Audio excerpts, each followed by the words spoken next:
Salut à tous, bienvenue sur French Listen. Aujourd'hui, on va s'amuser un peu avec la prononciation française. Je suis Sandra et j'adore débusquer ces petits mots qui nous font trébucher. Et moi, c'est Bernard. Ravi d'être là avec toi, Sandra. Tu sais, la prononciation, c'est vraiment le cauchemar de beaucoup, hein. Même en connaissant la grammaire, on se mélange souvent les pinceaux. Tu vois, ces mots qui paraissent simples, mais qu'on massacre quand on les dit à voix haute. Mais tellement. On va justement décortiquer 15 mots aujourd'hui, histoire de tordre le cou à quelques pièges et de s'amuser un peu au passage. Bon Bernard, t'es prêt pour notre premier mot? Carrément. Et je parie que certains mots vont même surprendre des natifs.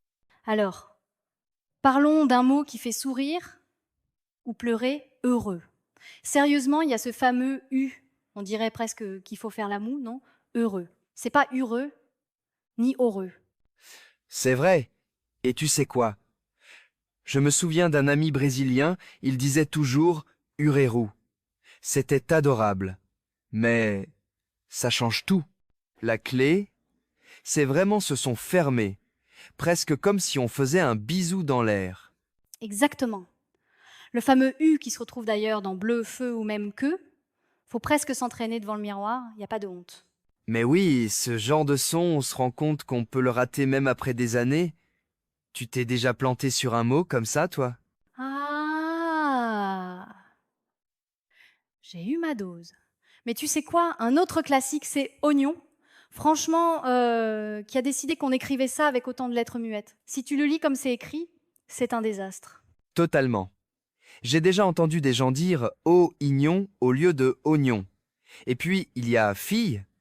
Là encore, la prononciation ne pardonne pas. Ce double L qu'on chuchote en Y, c'est pas évident. Voilà, fille, c'est le piège ultime. On croit que c'est filet, et puis non, c'est fillet. Tu sais, quand je fais des ateliers, je dis toujours imaginez que le double L a disparu. J'adore cette astuce. Et tu sais, ça me fait penser à famille aussi. Même combat. On a l'impression qu'il y a trop de lettres pour rien. Ah, mais attends, les voyelles nasales, celles-là, elles rendent fous tous les débutants. Pain, un, lundi, c'est pas du tout la même chose que pain, en ou andi. Tu sens la différence? Oh, carrément. Moi, le pire, c'était pain et pain. Les deux sons sont si proches, mais tu changes un tout petit truc, et hop, ça devient autre chose. J'ai eu des quiproquos incroyables à cause de ça. Je te comprends. En fait, je conseille souvent de pincer un peu le nez juste pour sentir la résonance. Ça a l'air bête, mais ça aide vraiment à distinguer un de en. C'est vrai que la nasalisation, c'est comme un ingrédient secret dans la cuisine française. Tu rates ça, tu rates la recette. En parlant de recettes, on ne peut pas oublier les accents. C'est fou comme un accent peut tout changer, genre école avec un nez fermé ou hôtel avec ce H aspiré. Tu l'as déjà remarqué, toi, Bernard? Oui, et ça m'a valu quelques moments gênants, je t'avoue. Si tu dis école sans l'accent, ça sonne bizarre direct. Et hôtel, ah là là, une fois, j'ai voulu dire à l'hôtel. Et on a compris, à l'hôtel. Ça me fait penser à élève aussi l'accent aigu.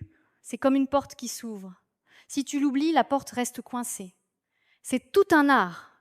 Et au-delà des accents, il y a aussi des mots comme forêt, où l'accent circonflexe change le rythme. Ça donne du charme à la langue, mais faut pas se tromper d'accent, sinon ça déraille vite. Tu sais, en parlant de sons qui changent tout, impossible de ne pas évoquer le fameux R français. Rire, courir, rare. Je crois que c'est la terreur numéro un. C'est clair. J'ai vu tellement de gens galérer pour sortir un R qui ne sonne pas espagnol ou anglais. Et le U, c'est pas beaucoup plus simple. Entre tu et tout, il y a un monde d'écart. Oui, il y a ce côté guttural qui n'existe pas partout. Pour le U, je recommande toujours d'arrondir les lèvres, comme pour siffler, et hop, tu deviens magique. Mais quelle gymnastique faciale! J'avais l'impression au début de jouer du trombone à chaque fois que je disais rue. Mais bon, à force d'entraînement, ça vient, hein? En parlant de ça, Bernard, tu fais quoi pour t'entraîner? T'as des habitudes pour bosser ta prononciation, des petits rituels? Franchement, je me parle tout seul. Parfois je lis à voix haute, ou je m'enregistre, ça aide à entendre ses propres erreurs. Et toi? Pareil, je chante aussi, même faux. C'est génial pour pratiquer. Et puis écouter des natifs, c'est comme une immersion. On capte plein de petites subtilités qu'on trouve nulle part ailleurs. C'est exactement ça. Et si jamais tu bloques sur un mot, pas de panique. On peut toujours demander à un ami ou utiliser une appli de diction. Faut pas avoir peur de se lancer. C'est le plus important. Bon, on arrive déjà à la fin. Mais franchement, la meilleure astuce, c'est de s'amuser avec la langue. Même si tu te trompes, tu progresses. Exactement. Et si vous avez aimé cet épisode, essayez de caser au moins 3 mots de notre liste dans votre prochaine conversation. Même à voix basse, ça compte.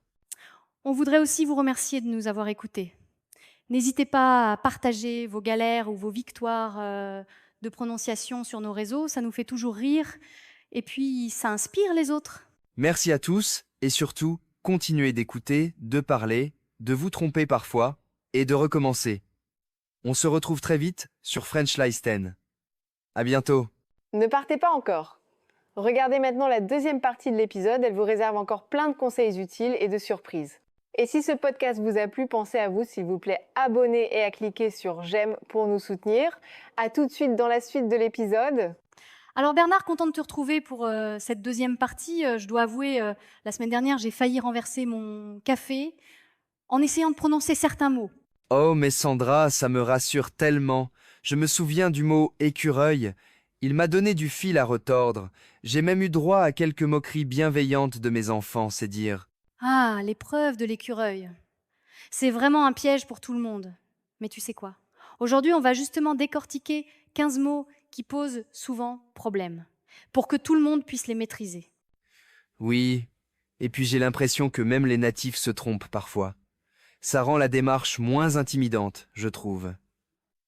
Allez, on se lance? Avant de plonger dans la liste, je me demande qu'est-ce qui rend certains mots français si difficiles à prononcer à ton avis? Pour moi, c'est vraiment ces sons qu'on n'a pas dans d'autres langues. Tu vois, le fameux U de lune ou le R guttural, ce sont des sons presque acrobatiques. Tellement. Et si on ajoute à ça les liaisons, les accents, on peut vite s'en mêler les pinceaux. Franchement, combien d'élèves m'ont demandé paniquer, comment dire, oignon, sans rougir? J'adore cet exemple. D'ailleurs, oignon sera dans notre top 15, non? Ce mot a le chic pour coincer même les gourmands. Justement, commençons par ces trois, écureuil, grenouille, oignon. Tu sais, ce sont presque des classiques des exercices de prononciation. Oui, je me souviens d'un atelier où tout le monde tentait grenouille. Ça donnait des grenouilles ou même des grenouilleux. Il y a un côté fun, heureusement. C'est vrai. Puis, l'astuce que je donne souvent, c'est de découper le mot. Écureuil, on le fait en syllabes, et d'un coup, ça passe mieux. Bonne idée ça. D'ailleurs, j'ai entendu quelqu'un dire oignon en 2 syllabes bien détachées.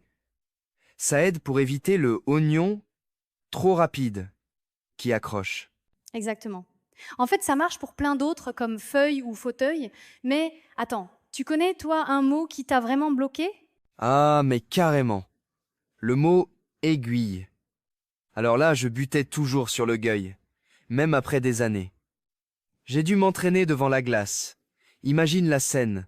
Oh, ça me parle trop. Moi, c'était portefeuille. J'avais l'impression de me mordre la langue à chaque fois. Ce qui m'a aidé, c'est d'exagérer les sons. Presque comme si je chantais. Oui, exagéré. C'est pas bête. Tu sais, j'encourage aussi les gens à s'enregistrer. Parfois, on ne se rend pas compte des petites erreurs sans le réécouter. C'est un peu gênant au début, mais efficace. Tout à fait. Et puis, on peut rigoler de ses propres essais.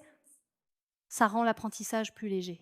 Bon, passons à quelques autres mots qui font souvent trébucher. Parapluie, écureuil, encore lui, accueil, fauteuil, feuille, aiguille, portefeuille, grenouille, oignon, ravioli, genou, bijou, caillou, chou et hibou.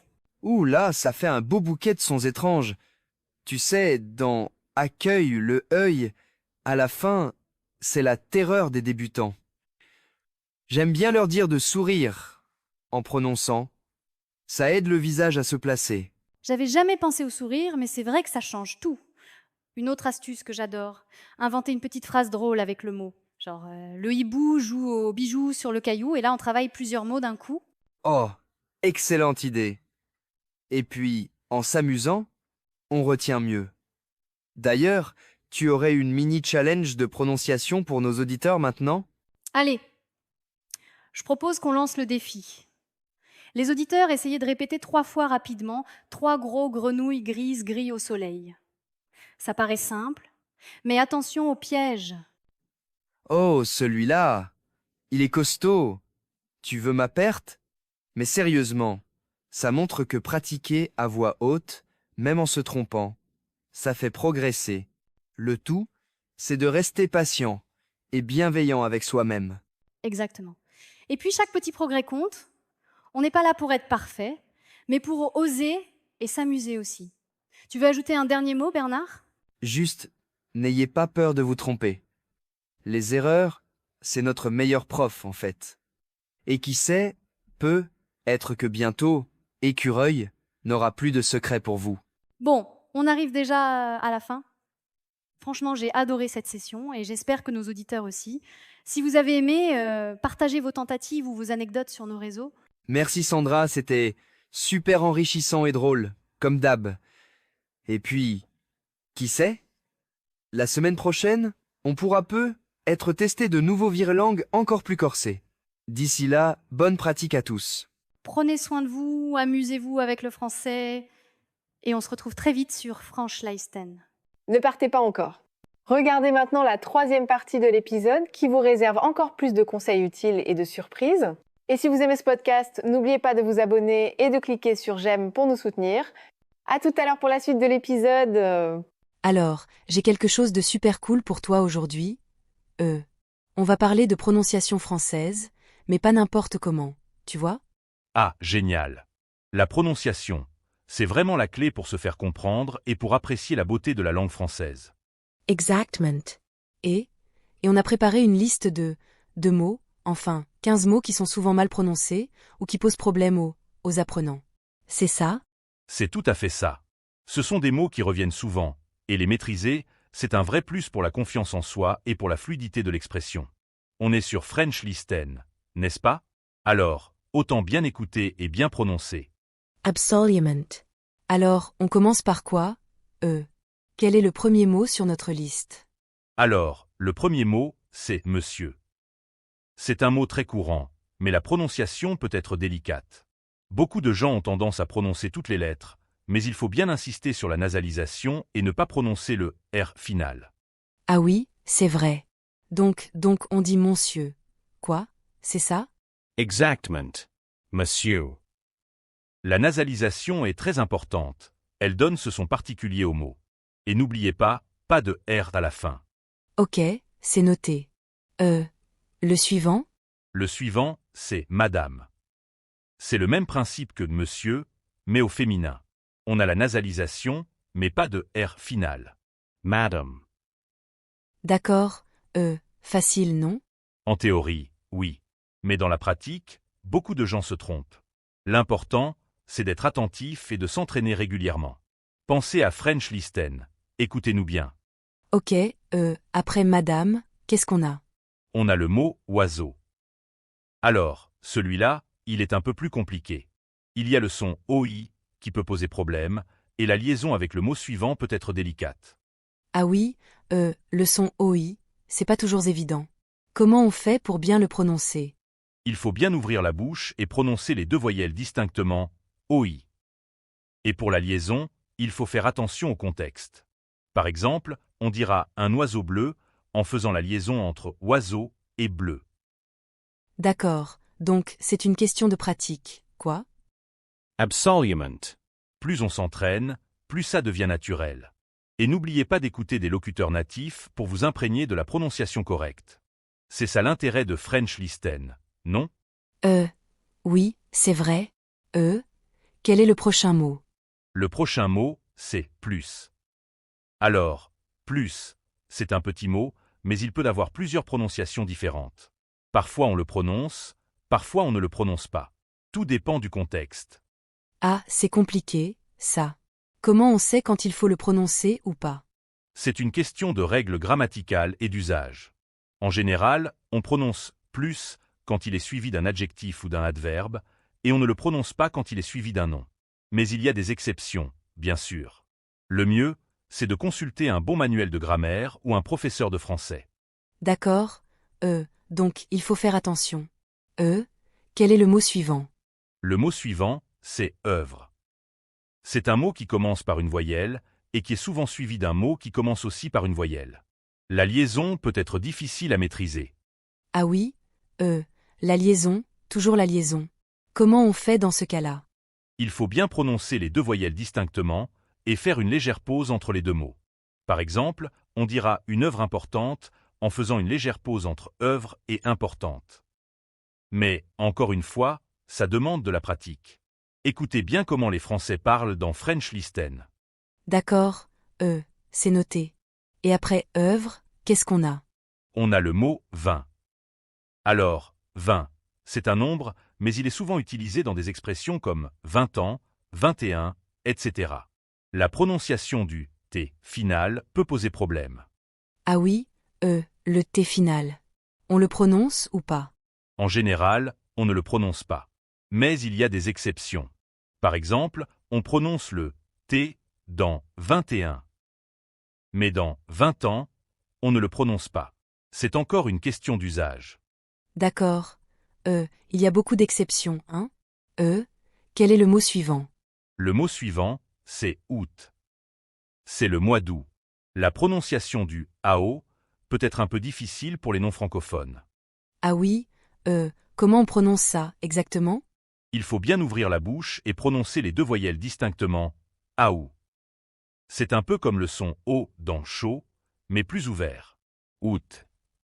D'accord, je vois. Et après août, qu'est-ce qu'on a? On a le mot femme. C'est un mot très courant, mais la prononciation du E peut être un peu délicate. Il faut faire attention à ne pas le prononcer comme un E. Ah oui, comment on prononce le E dans femme? Alors? Il faut le prononcer comme un E muet, un peu comme dans le mot le. C'est un son très bref, presque imperceptible. Femme. D'accord, c'est subtil. Quel est le mot suivant? Le mot suivant, c'est accueil. Alors, accueil, c'est un mot qui a un son nasal un peu particulier. Il faut bien prononcer le U et le il ensemble. Ah oui, comment on fait pour bien prononcer ce son nasal? Il faut bien fermer le nez et laisser l'air passer par la bouche. C'est un son un peu difficile à maîtriser, mais avec de la pratique, on y arrive. Accueil. D'accord, c'est noté. Quel est le prochain mot? Le prochain mot, c'est oignon. C'est un mot qui a aussi un son nasal un peu particulier. Il faut bien prononcer le OI et le GN ensemble. Ah oui, oignon. C'est pas facile, ça. Comment on fait? Il faut bien prononcer le OI comme dans oiseau et le GN comme dans Espagne. C'est un son un peu difficile à maîtriser, mais avec de la pratique, on y arrive.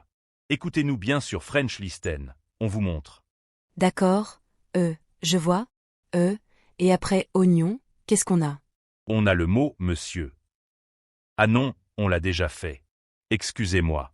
On a le mot quand. Alors, quand, c'est un petit mot, mais la prononciation du Q peut être un peu délicate. Ah oui, comment on prononce le Q dans quand? Il faut le prononcer comme un K. C'est un son explosif qui doit être bien marqué. Quand. D'accord, c'est clair. Quel est le mot suivant? Le mot suivant, c'est combien. C'est une expression très courante, mais la prononciation du yin peut être un peu délicate. Ah oui, comment on prononce le yin dans combien? Il faut bien prononcer les trois voyelles distinctement, IEN. C'est un son un peu difficile à maîtriser, mais avec de la pratique, on y arrive. Combien.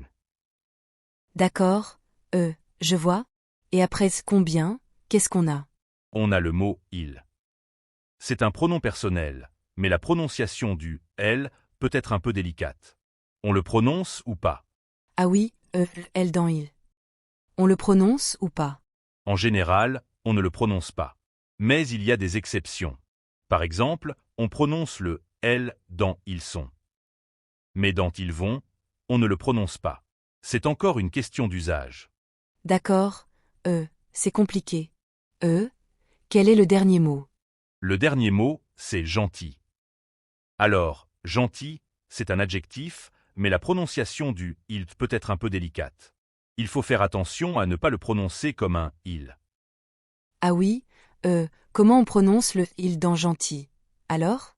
Il faut le prononcer comme un i, un peu comme dans le mot ici. C'est un son très bref, presque imperceptible. Gentil. D'accord, c'est noté. Merci beaucoup pour toutes ces explications, c'était super intéressant. J'espère que ça aidera nos auditeurs à améliorer leur prononciation en français. Avec plaisir. J'espère aussi.